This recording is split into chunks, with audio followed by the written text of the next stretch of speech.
This has been a test of the NOAA weather radio tone and same alert systems. This test is conducted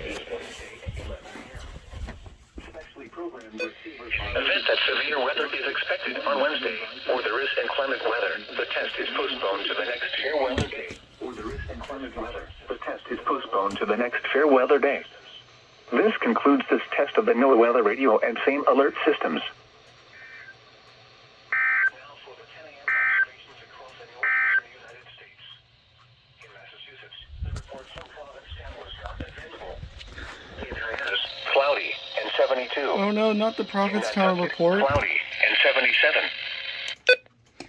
Alright guys. For the first time in a month, the test is back. And I will see you on the next video.